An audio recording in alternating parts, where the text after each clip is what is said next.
श्रीनगर में पीडीपी तर्जुमान सोहेल बुखारी ने कहा है कि जम्मू कश्मीर में लोगों के जज्बात को कुचला जा रहा है। मीडिया से बात करते हुए उन्होंने कहा कि सरकार हर तरफ जम्मू कश्मीर में अपनी हुसूलियाबियों का जिक्र कर रही है, लेकिन हकीकत में यहां कोई काम नहीं हुआ।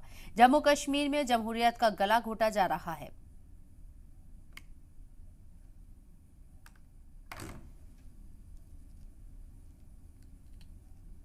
हमारे यहाँ के लिए आप एक दूसरा मॉडल बताते हैं और रेस्ट ऑफ द कंट्री के लिए दूसरा मॉडल है। अगर यही बेहतर है जैसा कि ये क्लेम कर रहे हैं तो इसको हर जगह रेप्लिकेट कीजिए।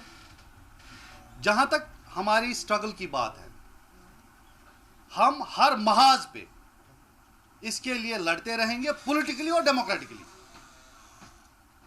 ये हमको स्पेस नहीं देना चाहते। इन्होंने काफ़ी कदगने लगाई, इन्होंने बारहा हमको इवन मीटिंग्स करने नहीं दी, प्रोटेस्ट यहां नहीं कर पाता आदमी।